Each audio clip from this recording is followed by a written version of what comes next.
Good morning. Today on Spotlight, an interview with Republican State Representative James DeSana of Michigan's 29th District, which covers parts of Monroe County and stretches to other parts of Downriver and Wayne County.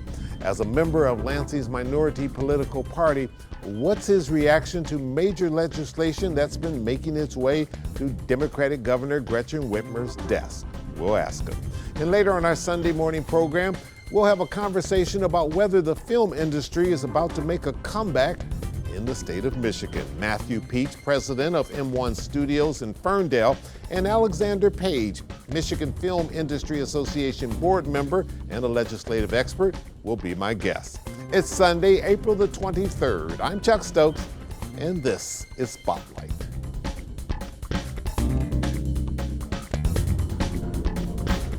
Let's start. There's been so much coming down the pipe in Lansing in just this first few months of the year. The Elliott Larson Act, right to work, repeal of abortion ban dating back to the 1800s, gun control legislation, the most recent being the red flag.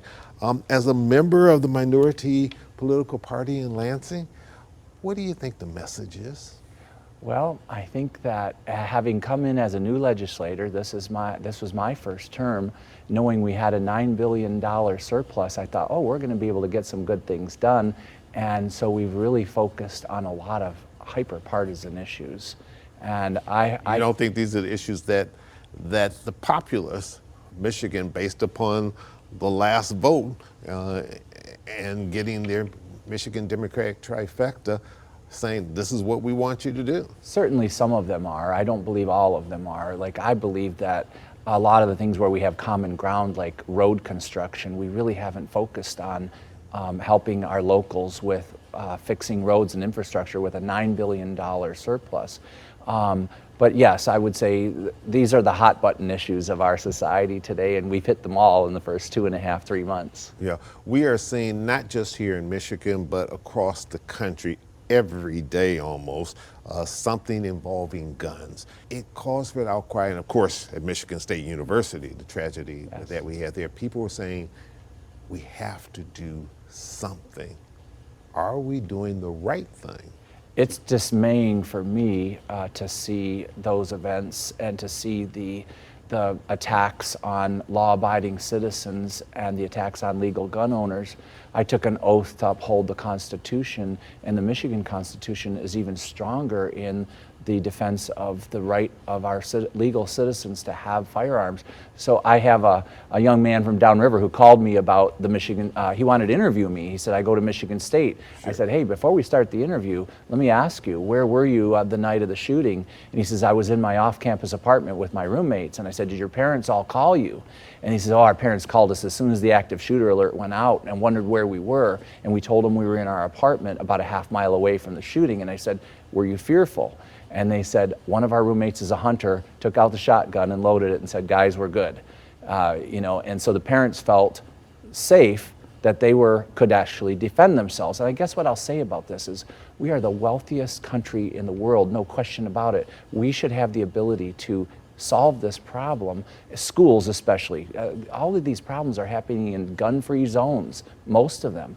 And with people without the ability to defend themselves. I'm a big advocate of let's get school safety, let's get that under control. Let's have the ability to have guards, armed guards, at schools. I think we can afford to do it. I don't think we're at a point in our society where we can't afford to have a couple of guards at schools. That's what we've got to get done, in my opinion. You see this as an attack on Second Amendment and Second Amendment rights when the opposition clearly feels as though they say they aren't going against or after those that believe in the Second Amendment and violating their rights. They just are coming up with what they say are common sense legislations to address what many people believe is an epidemic in America. Hey, I will tell you, I'm the biggest guy that believes in common sense government, less government, and I'm a small government guy. I don't want the government to intrude into people's lives, the less the better. And so that's why it is dismaying to me that all of these laws are going to focus really only on law-abiding citizens. We're not truly going to get to the problem. In the Michigan State case, the shooter had been pled down to a misdemeanor when he was charged originally with a felony. He would have never gotten the gun if we would have just upheld the laws we had.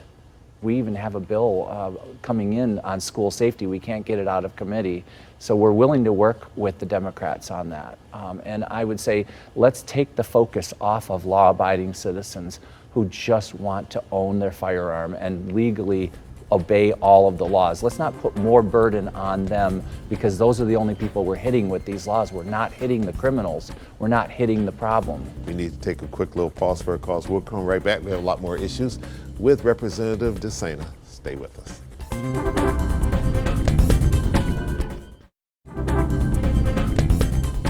Should county prosecutors enforce these gun control laws? Well, I believe, I'm a rule follower, Chuck, and I believe that we should enforce the laws that we have on the books. Whether they agree or disagree, if it's law, they should enforce it. Yeah, we have to work as legislators to do the right thing and to adjust the law to what we believe are right and just. And even if I think it's an unjust law, if I'm a prosecutor, I can't fault a prosecutor for prosecuting. And if we, really honestly, if we enforced our laws to the degree that we should, I think that we would have a lot less of these shootings. Representative, you mentioned earlier in terms of gun control, you said government shouldn't be intruding into people's lives. Is the government intruding into people's lives with some of the abortion legislation that you see, not just in this state, but across the country? Many women of both parties are saying, that's a key issue for me because the government is now trying to tell me as a woman what to do with my life and my body. Trust me, I am from the Leave Me Alone coalition. I want the government to leave you alone. I really believe the government that governs the least governs the best. When it comes to human life, I am pro-life. I have 8 children, 14 grandchildren, and the preciousness of life, I believe, has to be protected. We know. I just believe we have to first. Even if it means the government stepping in and coming up with legislation that women would feel, you're telling me what to do, with a very personal decision. And I'd like to know as a legislator, what can we do to help you to not have to abort your child? What can we do to help? What are the things that you need? I worked for a crisis pregnancy center for many years, and we were trying to help women who were in crisis. In most cases, their needs were material needs. And if we can meet those, again, I go back to, we are the wealthiest, most generous country in the world. Surely we could solve this problem by helping people versus killing human life. And so I am pro-life. I would say let's make that the last resort. Of all the circumstances that people have, and some of them, as you know, are horrible circumstances, I would still love to see an adoption brought out as an option. When somebody says, I don't think I can do this, I don't think I can have this pregnancy, I'm like, can you adopt? Can we help you go through the process? And most of it is material needs that person would have to be met. Let's talk about a couple of things which you have put some strong statements out, and I know you're very concerned about it, and that's the toxic waste sites that are partly in the area that you represent, as well as these cell phone towers that we see controversies over in regards to putting them up on buildings, schools where we have young people. Your position on this, and what should Michigan be doing to better protect its citizens? Well, I've introduced a bill to ban Class 1 commercial injection wells in Michigan. 17 states have banned these wells. I don't think it's a good idea to inject toxic waste, hazardous waste down into the ground, no matter how deep it goes. I know that they'll say it's hundreds of years, possibly, that it won't migrate. There's a lot of failures. The well in Romulus was in significant non-compliance twice in the past year and a half. So we've seen their track record is not good.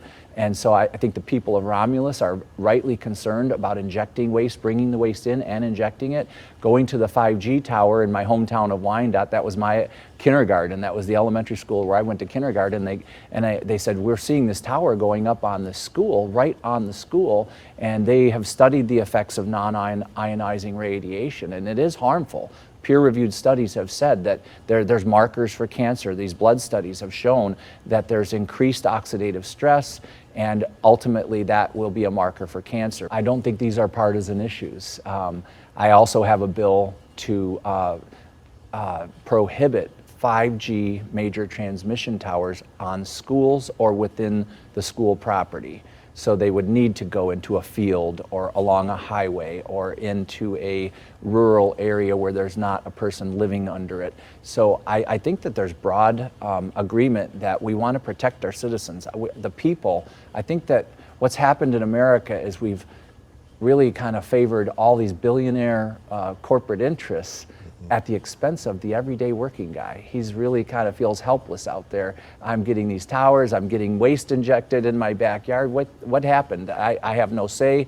I can't petition my government. So I'm here to say, I'm here for the working guy. I am here to try to preserve where you live and your safety.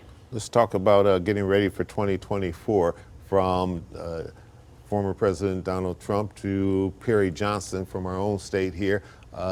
Candidates are lining up and trying their best to say, I should be the next president of the United States. You got a dog in this fight yet? Or are you standing back saying, fight it out and I don't even want to touch it until we get a nominee? Well, it's going to be here before you know it. You know how fast time flies. And not just because my last name is DeSana, but I like our governor from Florida. I keep telling everybody, let's make Michigan more like Florida. Get people moving back into Michigan, and I look at the great job that Governor DeSantis is doing in Florida, and I think that model would be great. I mean, I supported President Trump. He supported me. His policies to me were working. And then we got kind of sidetracked, and ever since then it's been, again, hyper-partisan. Why DeSantis over former President Trump? I will support whomever the Republican Party nominates. But you'd like to see DeSantis? I would like to see DeSantis run. You see him as the future? I do. We seem to be electing a lot of people close to their 80s, and I know I'm not the youngest guy out there, but I like his energy. I like what he brings. I like his conservatism. He's my kind of conservative. He is, and he's doing well. He's governing well, and I think that a lot of people look to that, like, who can govern? Agree with you that we are in an era where everything is too partisan. My district has the most independents in it of any district in the state. 45% of my district do not identify as Democrat or Republican, but most people in my I was elected in a bad election year when you think about it. I defeated an incumbent in a pretty bad election year for Republicans in Michigan, and I think the message that I was sending is the local government should have control. People should have control over their local communities. And I think the message from us as Republicans is decentralized government. Give the power back to local communities. Give the funding back to local communities. And if that's the message of the Republican Party, I believe it resonates with all of Americans. For instance, corporate welfare. We are guilty of this as Republicans, giving out all this money, and the people look and they say, what are you guys doing? And so I'm a member of the Freedom Caucus in the state legislature. I am diametrically opposed to corporate welfare. And I believe when you come to the new type of conservative, I'll call it, we are less government, and let's have people have the ability to control their lives. And then let's protect those things that we need to protect. All right, Representative Jim DeSana, thanks so much for coming in. A lot more questions. We will get you back, I promise. If you come back, we'll come back and we'll talk about some of these other topics as they become heated issues in our community. Thank you, Chuck. All right. Appreciate you having me on. Thank you so much. And we'll be back in just a minute with more guests, and we'll talk about, will the Michigan film industry make a rebound in this state? We'll find out. Stay with us.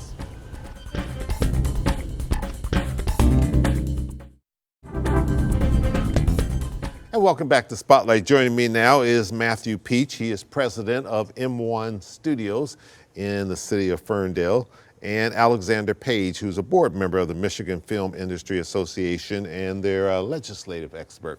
Gentlemen, welcome to Spotlight. Thank you for having us here. I'm going to start with you, Mr. Peach. Is the Michigan film business about to make a rebound? Because we saw it, the brake stop on it during the Snyder administration. Yes, the Michigan film industry is about to have a comeback, and it's really exciting to see just how much of a comeback it's going to have. There's so many new jobs that this could bring to us, and it's just really an amazing time to be here in our state. You're convinced of this? I'm absolutely convinced, because it's such a key moment that we've been working so hard for. The board members have been working for many years to bring this here and present it to the legislators who are going to be presenting it for passage. Alexander, where does Michigan rank compared to other states in the film industry business? So right now there's over 40 cities and states that have a program, over 50 countries. So we're one of the few that don't have it. And we have one of the things that a lot of places don't have. We have lakes, we have rivers, urban, rural. We have a good diversity of locations. What we don't have is a film program and a multimedia incentive to help bring jobs and those programs here. So what's the difference between now and back then when you are asking for the various film incentives? You had it for a little bit, then they got squashed. Are you asking for exactly the same thing? What we ended up doing is we worked with other states to figure out what worked, what didn't. We took the old bill, we burned it down from scratch, and we've helped work with the legislators on drafting and advocating and educating on what would be a good program. So it's totally different. And one of the big things we worked on this time is the old bills were film and TV, and the landscape's changed. So we're a multimedia incentive. We're including advertising, corporate videos, commercial photography, and putting a focus on TV and streaming. Okay. Matthew, how would this change life for your studio, but also big picture, what would it do for the people of Michigan and the state of Michigan? Well, my studio, M1 Studios, is a business-to-business organization. We create video content for organizations large and small, nonprofits and global corporations. But we also work in the film industry. And a big change will be the amount of work we can get here in the state, because right now there's only so many jobs here. And it will also keep the talent pool here, because right now we work with a lot of universities, but there's only so much we can do for them, and there's only so many students we can bring in for internships. So it's really going to help us expand to be able to get more jobs and to get more businesses like ours in this state, to be able to provide this large level production that we're just lacking in our state, right? We don't have a large production industry here anymore. It's growing, and the need is here, the talent is already here. They want to come here because of our diverse locations, because of our incredible talent, but the talent isn't sticking around, right? And so we need something like this new multimedia incentive to keep the young people here. Sure. Alexander, dealing with Lansing, everything is very, very partisan. Democrats have the votes right now and have the power, but it's an extremely slim majority. How do you get this to the legislature? What's your approach here? Do you have a bipartisan support? This is bipartisan. We've been working on this for over 3.5 years, and we're building a coalition of support. And as we said, over 40 states and cities have that. So it's not a Republican-Democrat thing, it's a jobs program. So this is all about pro-Michigan, pro-jobs. Did I mention jobs? Yes. Have you introduced the bills yet? The bills are imminent. We're waiting for the bill sponsors and the legislation. We're hoping that they will be coming out soon. We're just really excited. You think that's going to be relatively soon, or are we talking 6 months, a year from now? We're hoping that it's imminent. And we're really looking at with the momentum that's been building. We know that the governor had made this mentioned in Macomb Daily back in November. It's something that's been on the docket for everybody, so we really feel strong about bipartisan support for this. All right, we need to take a quick little break. We'll come right back with more questions right after this.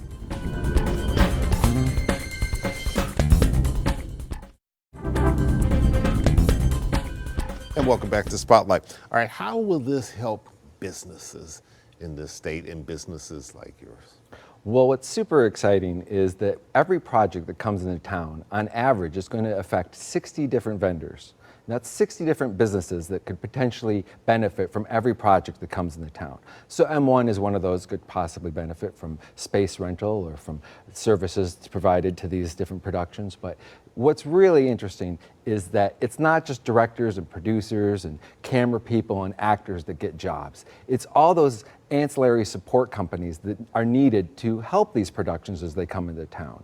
So the carpenters, the millwrights, the dry cleaning companies, everybody, there's so many different types of businesses and jobs that are affected, not just creative and technical jobs.